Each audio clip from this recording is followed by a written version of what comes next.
Una historia en común de muchos años. Bienvenido a nuestro programa A las 9 con usted. ¿Qué tal, amigos? Muy buenos días. Qué bien que nos acompañen iniciando la semana y además en una fecha tan importante, en una fecha que realmente nos llena de alegría porque estamos a punto de celebrar el centenario de Juan Rulfo.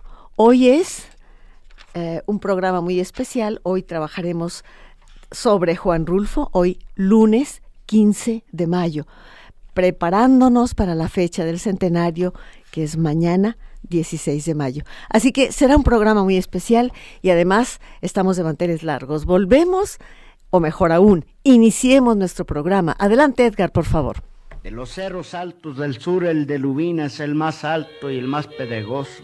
Está plagado de esa piedra gris con que se hace la cal, pero en Lubina no hacen cal con ella ni le sacan ningún provecho. Ahí la llaman piedra cruda y la loma que sube hacia Lubina la nombran cuesta de la piedra cruda. La palabra de Rulfo. El aire y el sol se han encargado de desmenuzarla de modo que la tierra de por allí es blanca y brillante. Iniciamos.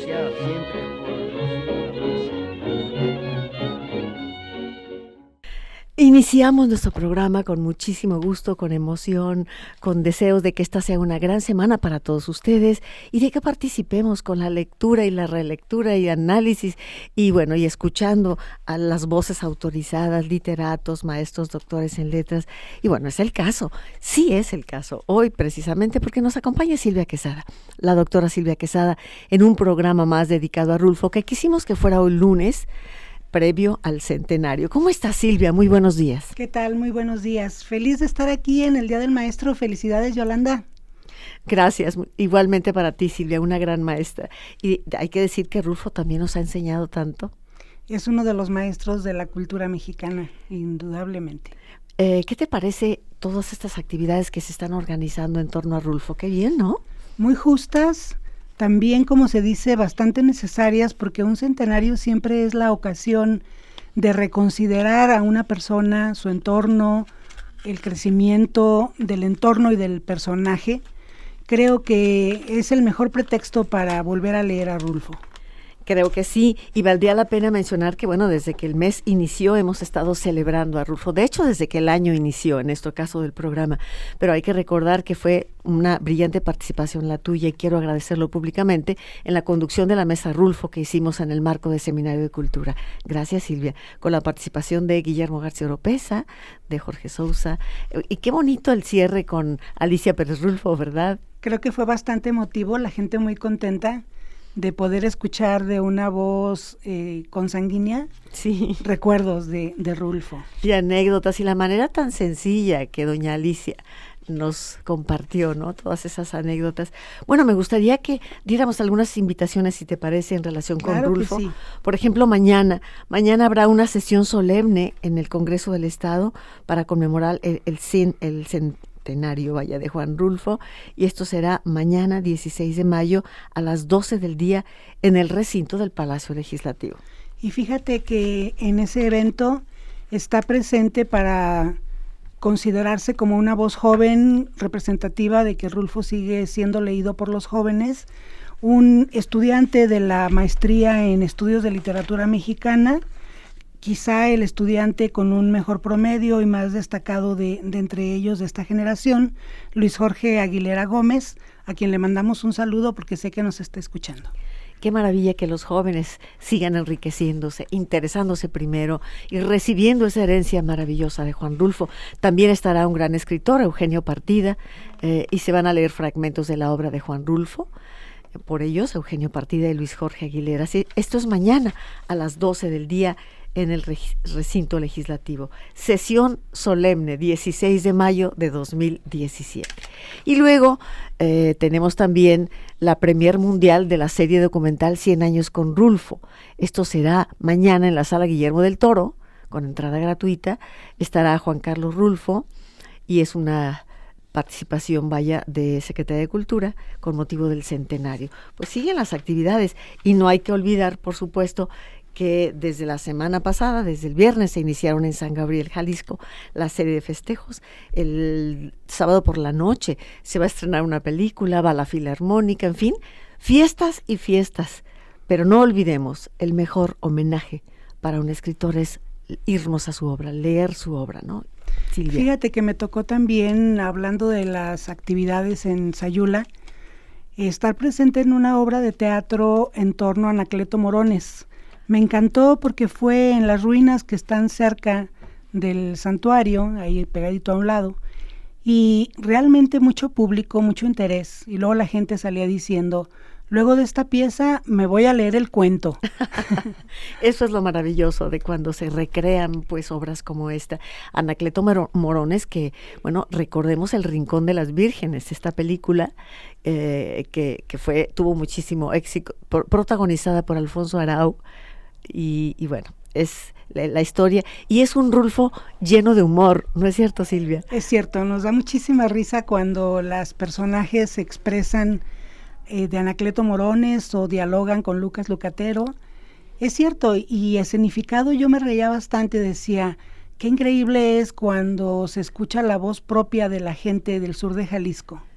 En efecto, bueno, y creo que se está celebrando a Rulfo por todas partes. Yo les comparto que el Centro San Camilo editó su revista Vida y Salud, que siempre tiene aspectos muy interesantes relacionados, claro, con la salud, pero siempre hay una sección cultural y hay un artículo, un pueblito llamado San Gabriel. Voy a rifar 5 revistas, o mejor aún, las 5 primeras personas que llamen y nos digan que quieren la revista, para señal de que ya están con nosotros. ¿Te parece, Silvia? Y así ofrecemos esta revista. Excelente.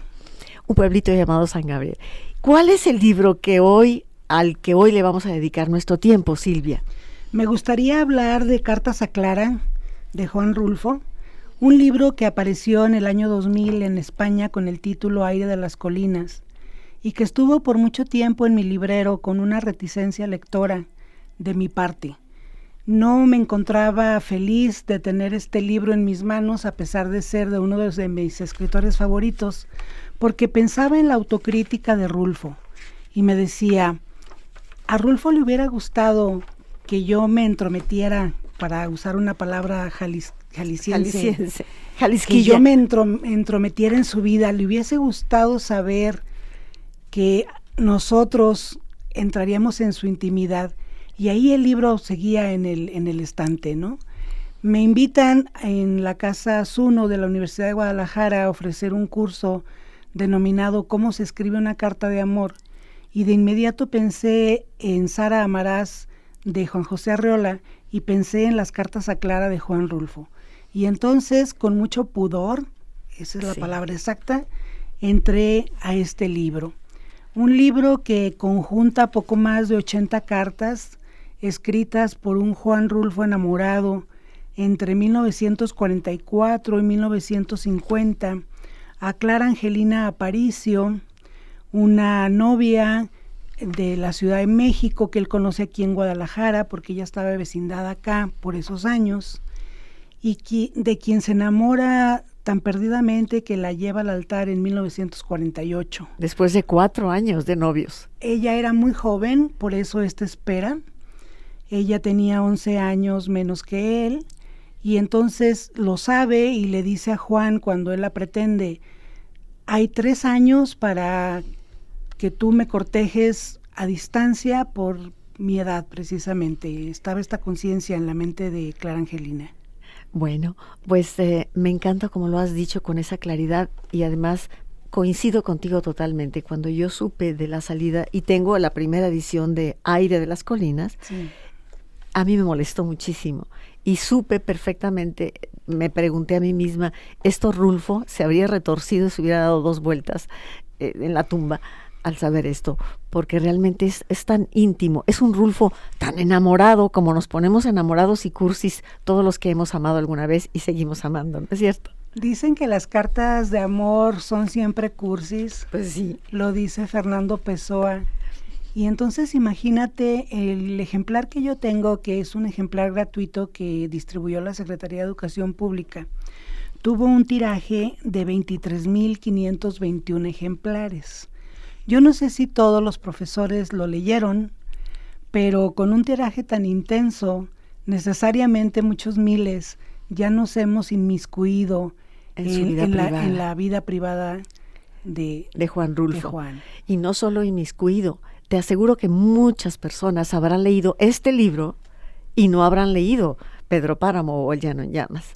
Efectivamente, o El Gallo de Oro. ese es el riesgo. Ese es el riesgo. Precisamente. Cuando le preguntaron a Clara Aparicio por qué había decidido sacar del ámbito de la alcoba estas cartas, ella mencionaba, seguramente pensando en todo lo que los estudiosos de Rulfo le pudieron comentar, que lo había hecho para dar a conocer al Rulfo humano, para que se reconstruyera la biografía de una manera distinta y para desmitificar algunas cuestiones en torno a el desarrollo, la biografía misma de Rulfo.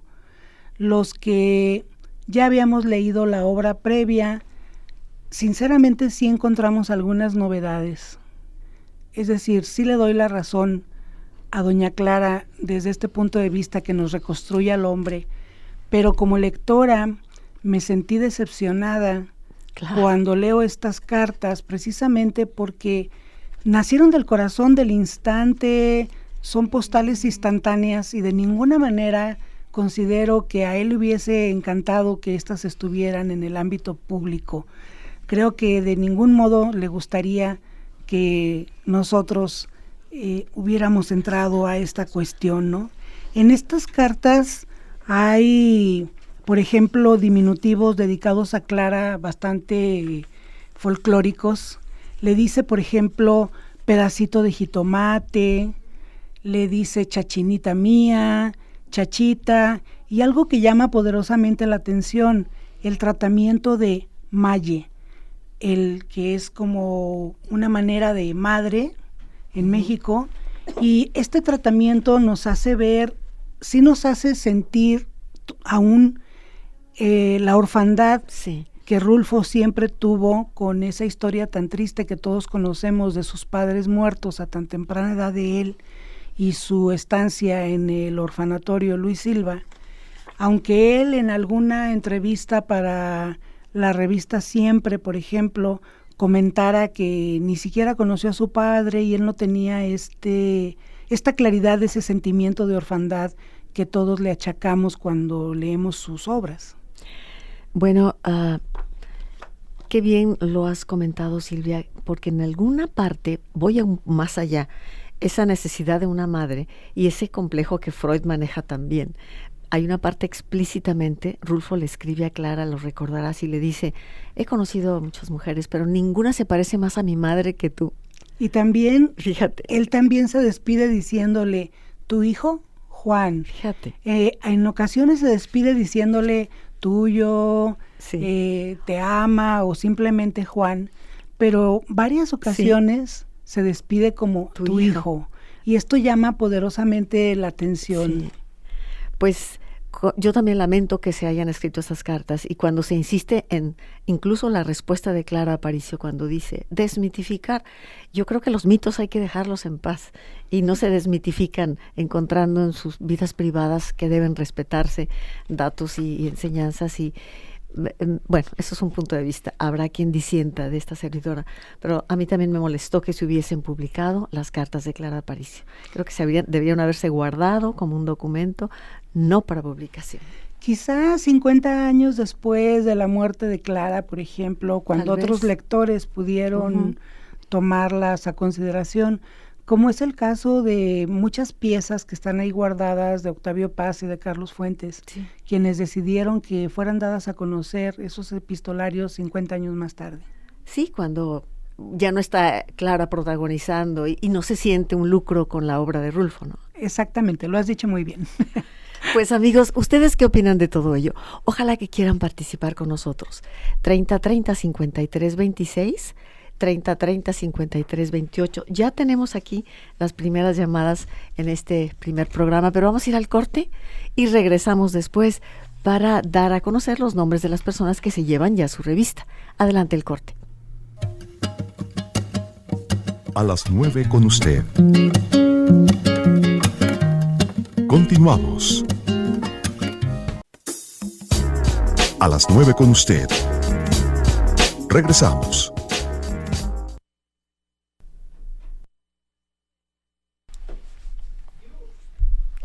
Bien, continuamos con ustedes en su programa A las 9 con usted, hoy con Silvia Quesada, que nos acompaña, y hoy comentando un libro polémico, no por su contenido, sino por la decisión de publicar Las cartas a Clara de Juan Rulfo, originalmente con el título Aire de las colinas, y más tarde solamente Cartas a Clara. Así que, ¿qué carta escogeremos, mi querida Silvia? A mí me gusta mucho la carta 21, porque me parece que es una fábula que Juan Rulfo hace de sí mismo. Es una carta que tiene todos los ingredientes de las epístolas. Un tratamiento, en este caso, querida Chachinita. Sí. Una introducción. Nunca te he contado el cuento de que me caes re bien. Pues si ese ya lo sabes, te voy a contar otro. Luego viene el asunto, que es una biografía que hace de sí mismo Rulfo. Y luego hay una parte donde él le hace sentir a Clara que ella es la salvación de su vida, que esto siempre aparece en las cartas, el asegurar siempre seré tuyo, dicho con 1000 maneras de hacerlo. Y luego la despedida, que es simplemente y que siempre seas igual, Chachinita dorada, Juan. Me llama mucho la atención esta carta porque tiene al final una nota muy interesante que hace uso de la elipsis, que recordemos, la elipsis es cuando dejamos de pronunciar palabras o de escribir palabras que se sobreentienden, que esto es muy rulfiano. Y entonces Rulfo le dice, no, aire de las colinas, tú no, yo hasta el quinto infierno. Obviamente hablando del amor existente entre ambos y de cuál amaba más, que ese siempre es una disputa entre los enamorados. Recordemos que igual que aire de las colinas, Juan le llamaba a Clara montoncito de nubes, entre otros epítetos cariñosos, ¿no? ¿Te parece si leemos algunos fragmentos de la carta? Me gustaría mucho. Alternamos si quieres, sí, cómo no. ¿Quieres iniciar? Sí, va el primer párrafo. Ahí tienes que había un muchacho más loco, que toda la vida se le había pasado sueñe y sueñe. Y sus sueños eran, como todos los sueños, puras cosas imaginarias. Primero soñó en que se encontraba de pronto con la bolsa llena de dinero y que compraba todos los dulces de todos los sabores que había en todas las tiendas del mundo. Así era de rico. Después soñó en tener una bicicleta y unos patines y una buena bola de canicas. Más tarde soñó en ser chofer o maquinista de un tren para recorrer lugares. Y se pasaba las tardes tirado de barriga en el suelo, soñando en las cosas interesantes que habría más allá de los cerros que tenía enfrente.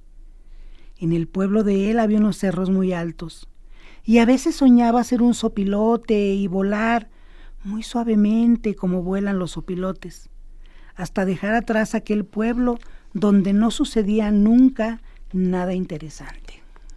Una vez vinieron los Reyes Magos y le trajeron un libro lleno de monitos, donde se contaban historias de piratas que recorrían las tierras y los mares más raros que tú o yo hayamos visto. Desde entonces no tuvo otro que hacer que estarse leyendo aquella clase de libros donde él encontraba un relato parecido al de sus sueños. Se volvió muy flojo, porque a todos los que les gusta leer mucho, de tanto estar sentados, les da flojera hacer cualquier otra cosa. Fíjate, Yolanda, en este fragmento que estamos leyendo, la gente siempre quiere encontrar nexos entre las cartas y los cuentos. Yo diría, bueno, siendo muy imaginativos, como somos todos los lectores, nosotros podemos decir, pues sí, efectivamente, ahí está el Juan Rulfo soñando junto a los cerros altos, y está el Rulfo que quiere viajar y recorrer lugares, y que es capaz de deshacerse de su herencia cuando los padres mueren. Se gasta su dinero en viajes, en conocer el mundo.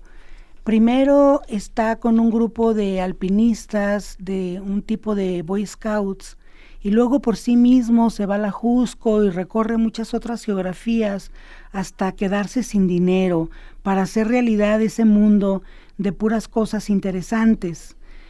Pero siempre está también la idea de que estas cartas pues son los sueños que todo ser humano tiene y obviamente se traslucen en el momento de la escritura. Me parece forzado estar buscando estas semejanzas, pero lo que sí es verdadero es lo que tiene que ver con el lenguaje por escrito, porque Rulfo tiene una manera de escribir que yo la sintetizo de esta manera. Él hace oraciones muy largas, subordinadas se llaman gramaticalmente, y luego cierra con una oración cortita afirmativa. Y eso sí aparece en las cartas, el estilo de Rulfo, aunque el contenido sea radicalmente distinto.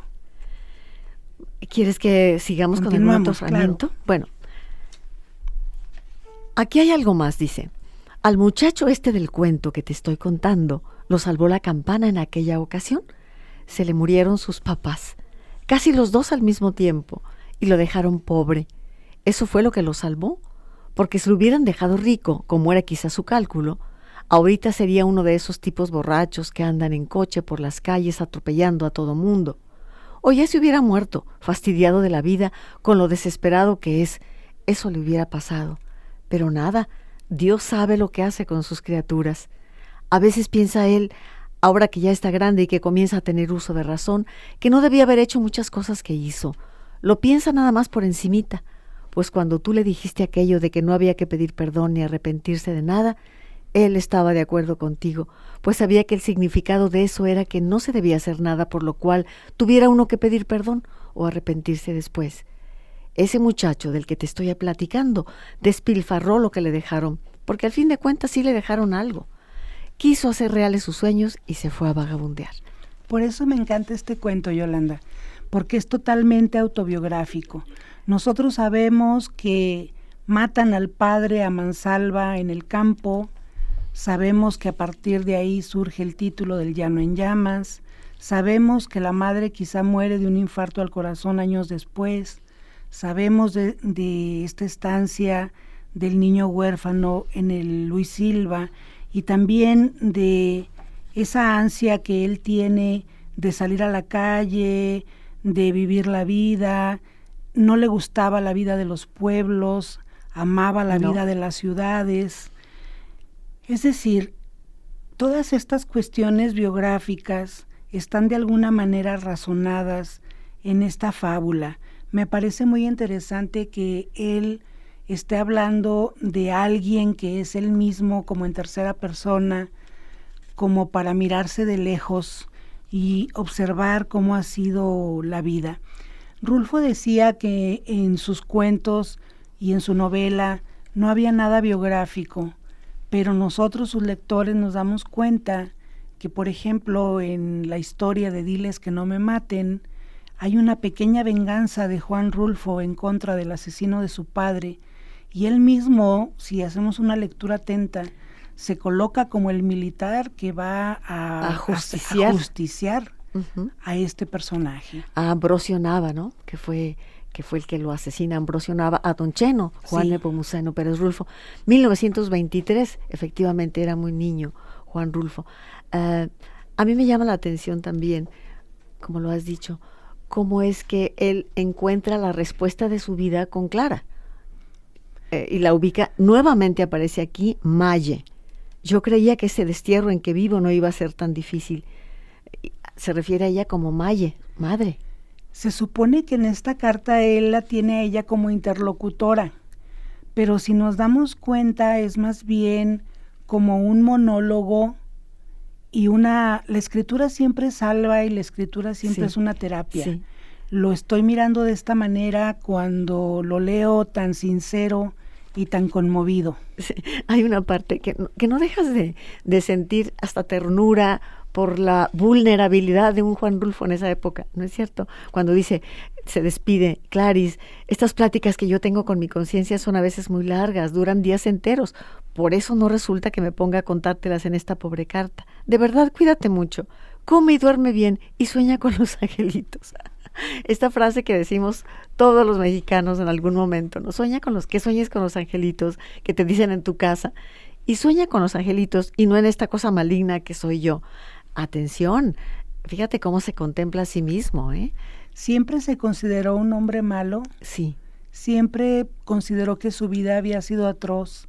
Y hay muchos momentos en las cartas donde lo expresa y le dice que quiere encontrarse en este mundo que lo ha tratado tan mal, con personas quienes no le han dado lo que él esperaba en el momento justo, y se dice frustrado, él se dice amargado. Sí. Hay algunas partes, por eso precisamente era como mi reticencia, claro. Cuando uno encuentra a ese Rulfo, no en las cuestiones cotidianas que a veces te dan risa, ¿no?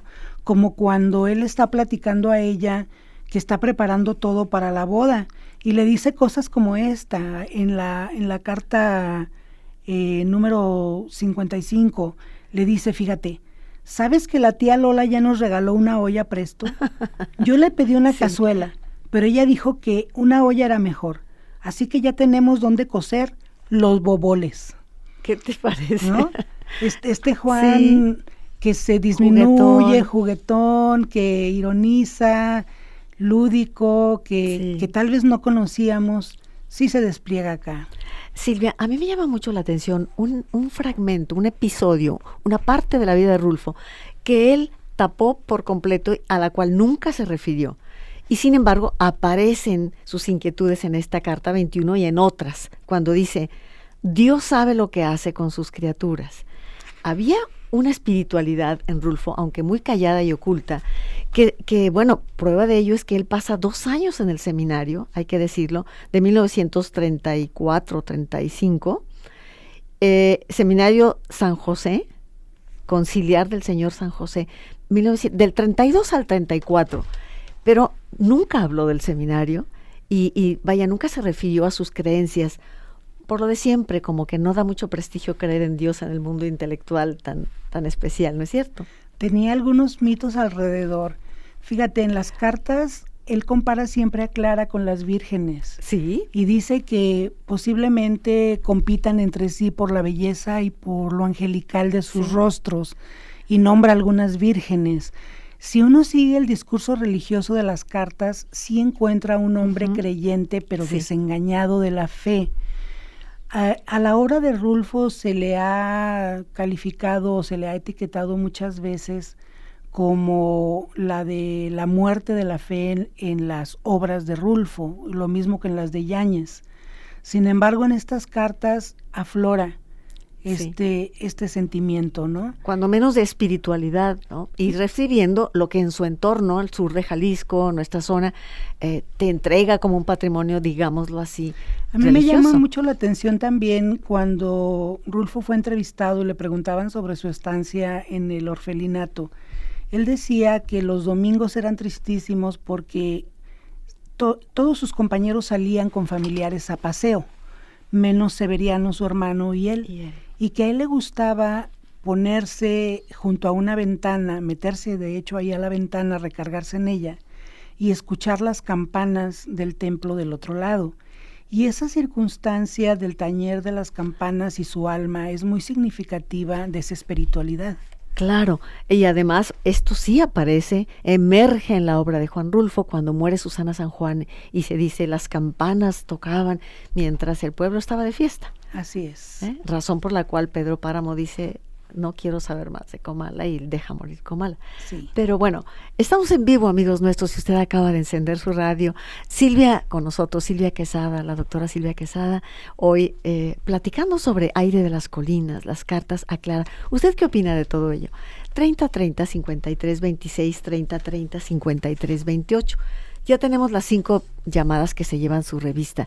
Dulce María Vargas Mora, felicito al programa y a la maestra Silvia. Estuve en el curso Cartas a Clara.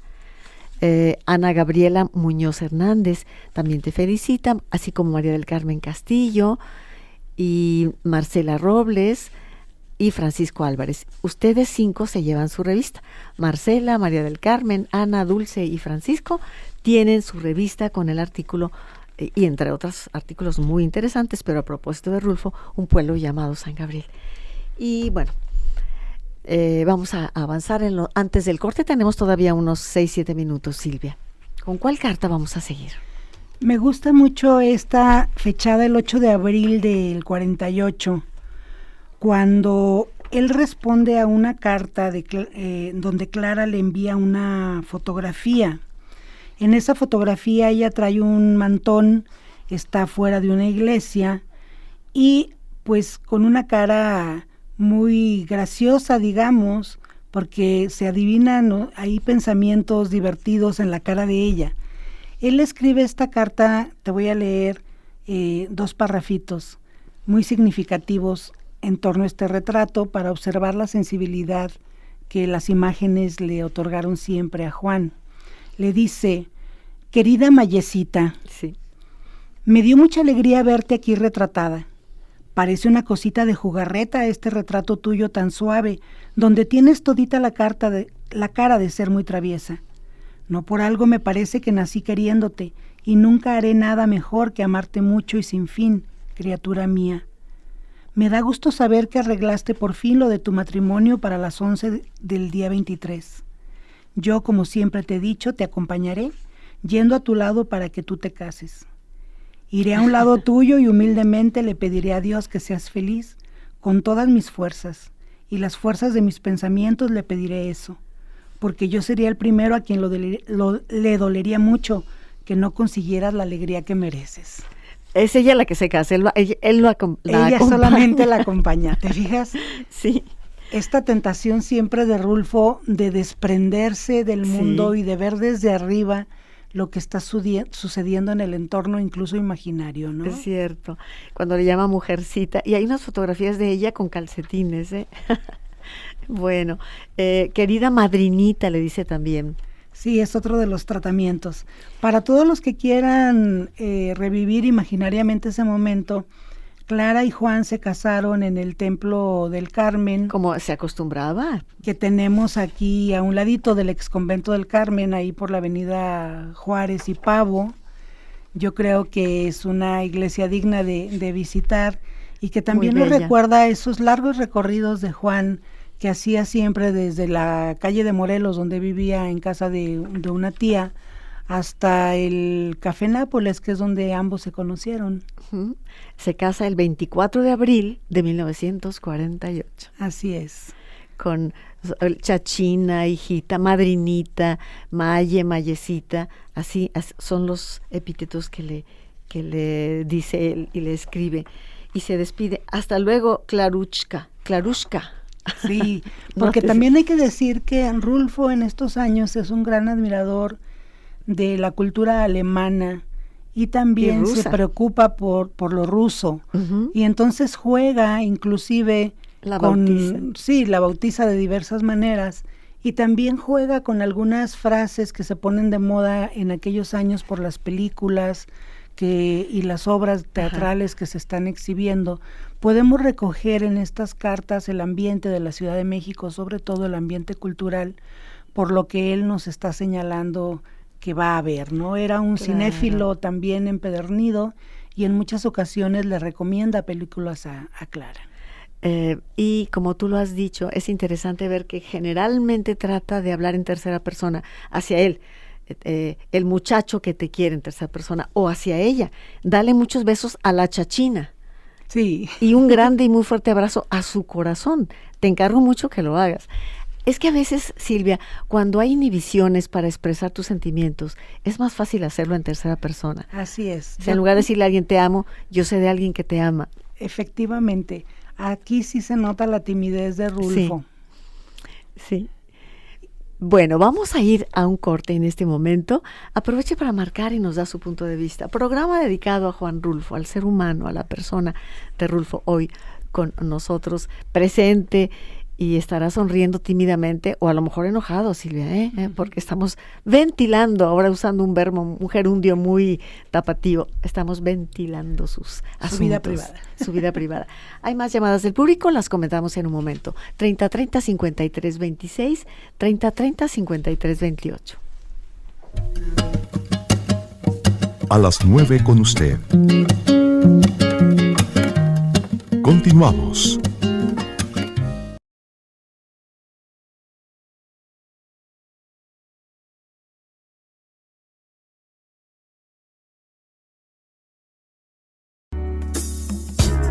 A las 9 con usted. Regresamos. Tarde o temprano te encuentras. Claro. Bueno, tenemos muchas llamadas del público y estamos comentando cosas muy interesantes. Bueno, Ana Miriam Arévalo, ¿cuál es el título de las cartas? Se llama Cartas a Clara Aparicio o bien Aire de las Colinas, según la edición. Y sí está disponible en muchas tiendas donde venden de todo y hay cafés. Ahí hay muchos. Luego nos está diciendo, el asesino de Pedro Páramo fue Lupe Nava, no, Don Cheno, del papá de Pedro Páramo. Dice, fue Lupe Nava, no Ambrosio. Felicidades, Silvia Benito Gómez. Hilda Díaz, saludos, Yolanda, una maestra de la que hemos aprendido mucho. Gracias también la maestra Silvia por sus comentarios. Gracias, Hilda. Héctor Cartagena López, a propósito de las cartas íntimas, también hubo un libro cuando falleció Clemente Orozco, su esposo era Margarita Valladares, y aplica el mismo comentario, no está bien publicar las cartas. Mañana mi cumpleaños lo celebraré leyendo a Rulfo, claro.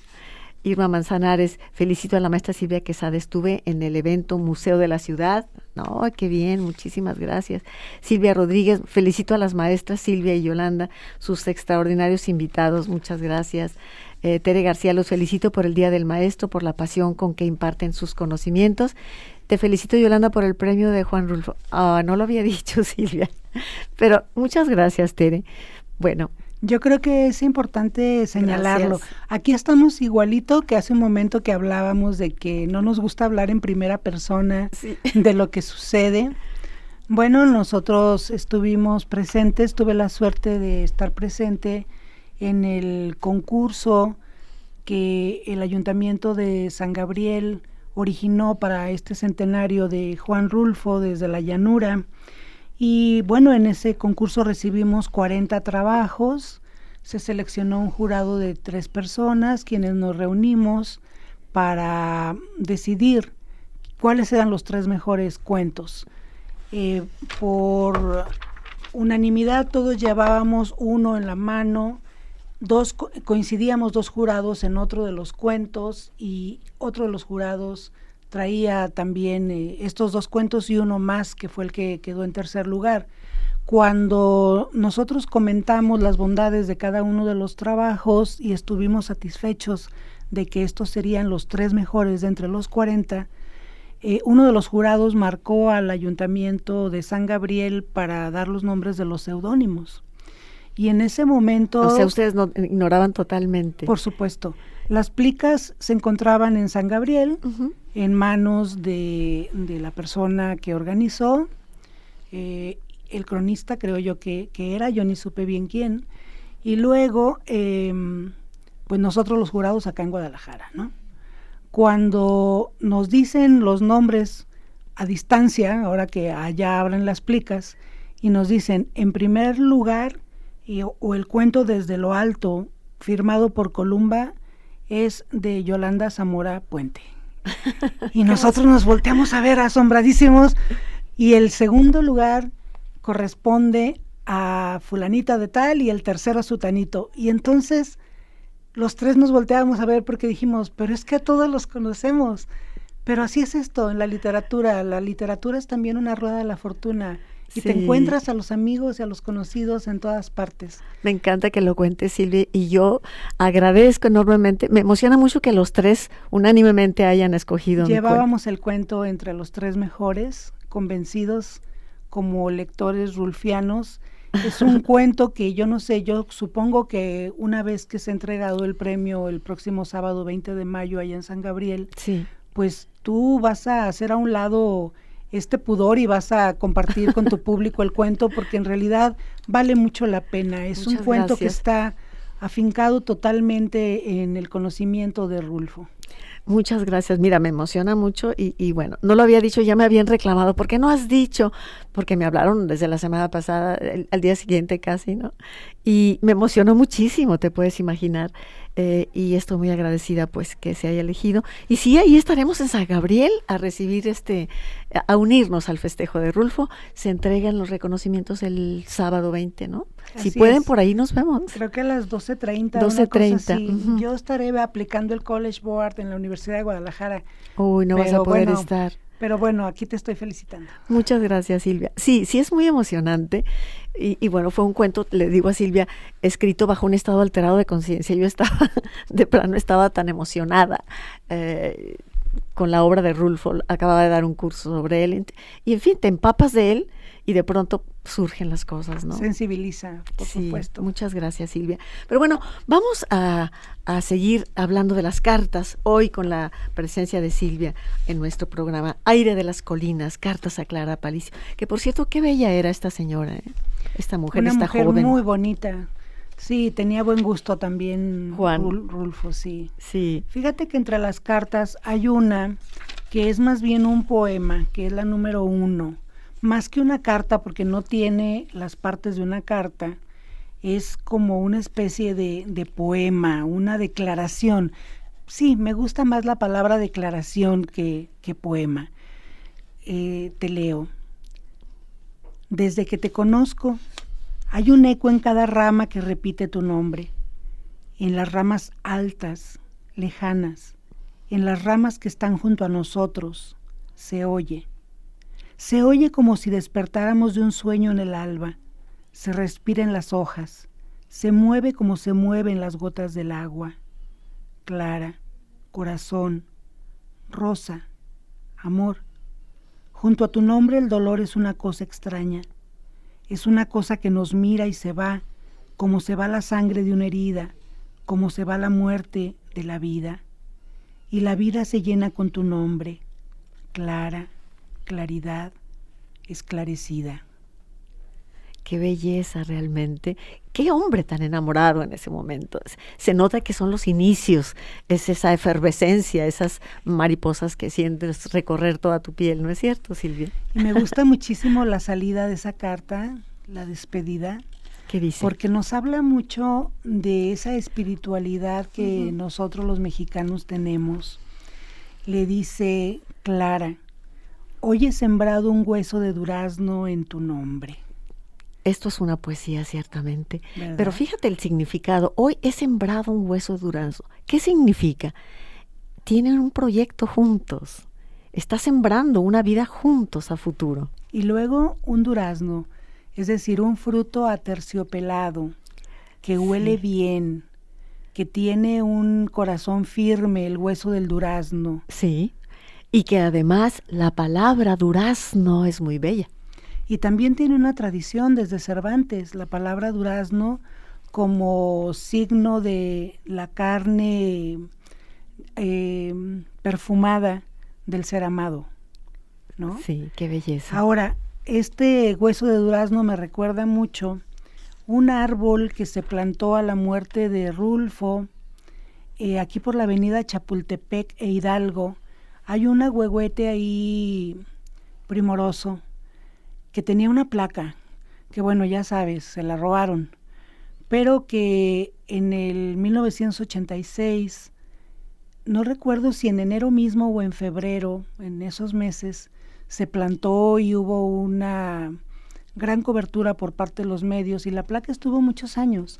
Y lo que pasaba allí cada 16 de mayo, es decir, mañana, era que muchos de los lectores de Rulfo se reunían allí para leer algún fragmento, era como una especie de homenaje, sentir a Rulfo en Guadalajara, no solamente ir a este Templo del Carmen del que hemos hablado o pasar por la calle de Morelos para recordar una de sus viviendas, sino sentirlo más cerca a través de este acto del árbol, de sentir el viento, de ver la altura que este mismo vegetal ha alcanzado, ¿no? Qué bonito. Ojalá cada año se volviera a hacer esta lectura, ¿no? Y sin necesidad de una organización como sustrato, simplemente aquel que quiera llega ahí y empieza a leer en voz alta, ¿no es cierto? Sería muy interesante. Yo creo que va a haber muchas iniciativas mañana. Sí. Yo estoy enterada de todas las actividades que la Universidad de Guadalajara, concretamente el Departamento de Letras, ha realizado porque soy parte de él. Y entre las cosas que me emocionan mucho es la visita de Elmer Mendoza, quien va a darnos una conferencia en torno a cómo escribir después de Rulfo, que me parece... ¿Cuándo va a ser la conferencia? Eso será el día 16 mismo, sí, en el Auditorio Navarro Sánchez. Todo el día va a haber actividades desde muy temprano. Creo que en las redes sociales ustedes pueden tener completito el programa. El homenaje mañana en el Congreso, por ejemplo. También. La proyección de la obra, la película en la Sala Guillermo del Toro. Y quisiéramos estar también en las actividades de Ciudad de México, pero pues no tenemos el don de la ubicuidad. Sí, es verdad. Hay una serie de actividades interesantísimas. Y sí, la pregunta, ¿cómo escribir después del Rulfo? Sí, al mismo tiempo dices, qué maravilla, pero dices, ¿qué hago yo? ¿Qué tengo que hacer? Otra de las actividades para celebrar a Rulfo es la visita a los pueblos del sur. Ah, sí. A mí me correspondió, tuve la suerte de trabajar con un grupo de amigos que nos autodenominábamos Los Solos. Y en el año 2010 quisimos hacer la ruta de los murmullos que se realiza en San Gabriel, y luego al ver que podíamos crecerla, que podíamos tomar esa iniciativa que el cronista realiza cada año y nosotros podíamos aportar desde la academia, digámoslo, por decirlo de alguna manera, organizamos una ruta llamada Por el Llano Grande, que fue presidida por una de nuestras compañeras, Fabiola Rodríguez, y pues tuvimos la suerte de tener el apoyo del gobierno de Jalisco a través de un concurso que se realizó. PEGDA se llama este programa de apoyo de desarrollo a las cuestiones artísticas. Y entonces estuvimos presentes en Sayula, en San Gabriel y en Tuxcacuesco. En Tuxcacuesco sobre todo porque sabemos que esa es la comoala de Rulfo, cuando él publicó en la revista América por primera vez un fragmento de Pedro Páramo, decía, vine a Tuxcacuesco porque me dijeron que aquí. Sí. Y entonces fue que se realizó esa visita a ese pueblo, que es un pueblo tan llenísimo de calor, tan abandonado por los múltiples derrumbes, donde efectivamente todo el ambiente de Pedro Páramo está allí. Hacía tanto calor que nosotros no queríamos salir del automóvil de aire acondicionado más que cuando caía la tarde y para ir a ver el río Tuxcacuesco precisamente. Y esta ruta nos permitió caminar desde estos pueblos a los lugares que nosotros considerábamos estaban presentes en la obra. De esta manera comenzamos nuestra ruta en la misma plaza de Sayula, y pasamos también por la antigua estación del ferrocarril, donde recreamos algunos de los cuentos de El Llano en Llamas, aquel que refiere el episodio del descarrilamiento del tren de Sayula por obra de Pedro Zamora, quien le picó la cresta al gobierno, y comenzamos a hacer ese recorrido a pie. Llegamos al Portal Galeana, vimos también la Casa de la Cultura, en fin, afuera de estos inmuebles, de la propia casa donde él habitó, allí por la calle Manuel Ávila Camacho, precisamente en el número 124, nosotros hacíamos lecturas de la obra como para sentirnos más cerca de este escritor, de su nacimiento, de su vida personal. Y luego, ya que visitamos todas las casonas que había que mirar y los templos que había que ver, pues nos fuimos a San Gabriel, porque queríamos conocer y tocar, y sí se pudo, la biblioteca del cura que le prestaba los libros a Juan Niño para que leyera, ¿no? Así es de que también allí comenzamos desde el kiosco de la plaza principal, porque pues algo del cuento de la madrugada nos sonaba ahí en las campanas que sonaban aquella noche por el difunto Justo Brambila. Nos fuimos después de ese jardín central en San Gabriel. En San Gabriel, al templo parroquial del Señor de la Misericordia de Amula. Es decir, tratamos de recrear todos estos paisajes, todos estos lugares espirituales, ¿no? Qué maravilla. No sé si les tocó visitar la hacienda de Telcampana. Claro que sí. Qué belleza. ¿Cuántas fotos hicimos ahí? Todas, yo creo, muchísimas. ¿verdad? Pero ustedes también tomaron fotos y todo. ¿Cuándo fue lo tuyo? Bueno, nosotros hacemos este paseo cultural entre amigos, no es nada formal, cada año. Pues cada año. La última vez lo hicimos el día 7 con unos compañeros del Colegio Jalisco por una invitación de Angélica Peregrina, de la doctora. Sí. Y ahí con ella estuvimos en Sayula precisamente haciendo este tipo de recorridos por la casa y nos tomamos las fotos y etcétera, ¿no? Pero cada mayo lo hacemos. Ana Miriam dice, Yolanda, la enseñanza es un apostolado sagrado. Gracias por los programas que nos enseñan tanto en este Día del Maestro. Gracias a ti, Ana Miriam. Silvia Partida, buen programa. Saludos a Silvia Quesada y a Yolanda, por supuesto. Felicito a los maestros mexicanos que realmente trabajan duras jornadas con los niños de barrio, sembrando en ellos la semilla de la esperanza, los valores. Bla. Felicito a los verdaderos maestros que sin mucha paga y no se meten en asuntos sindicales. Su recompensa es ver a los niños de la esperanza, el trabajo, oportunidades para todos. Claro que sí, Silvia. Berta Yáñez, saludos al programa. Felicidades, Silvia. Pregunta a Silvia, ¿Juan Rulfo, en tu opinión, sería el mejor escritor de México de todos los tiempos? Por supuesto. Seguido de Carlos Fuentes. Irene Shank, de Puerto Vallarta, felicito al programa, que pasen un Día del Maestro enorme, mucha alegría para todos y bendiciones. Me gusta mucho un pensamiento de Simón Bolívar en torno a los maestros. Dice, el objeto más noble que puede ocupar el hombre es ilustrar a sus semejantes. Qué bonito. Sí, ese apostolado. ¿Cómo se ha perdido el Día del Maestro? Y qué importante recordar a los maestros que no solamente desde el aula, sino desde la palabra nos han dado su conocimiento, ¿no? Como el personaje del que estamos hablando hoy en día.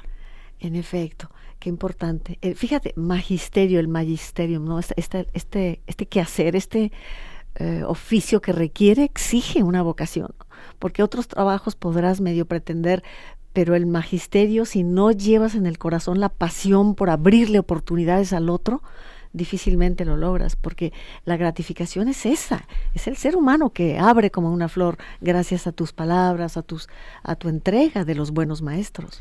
Yo observaba un fenómeno esta mañana en las redes sociales, cómo se ha perdido el respeto y la dedicación al maestro, porque todos los posts que estaban en el Facebook eran de los mismos maestros. Felicidades maestros, yo comencé a ser maestro por tal cosa, y yo, por ejemplo, este año 2 felicitaciones que no son de maestros, increíble. Pues mis felicitaciones especialmente para ti, Silvia, hoy, y para todos los maestros. Y ese maestro tan especial, hoy, si usted lo recuerda, ese que marcó su vida, es el momento de agradecerlo donde quiera que esté. Amigos, es todo por hoy. Gracias, iniciando la semana con ustedes. Aquí nos escuchamos de nuevo mañana a las 9 con usted. Por tu compañía, oye nuestro programa a las 9 con usted. Gracias.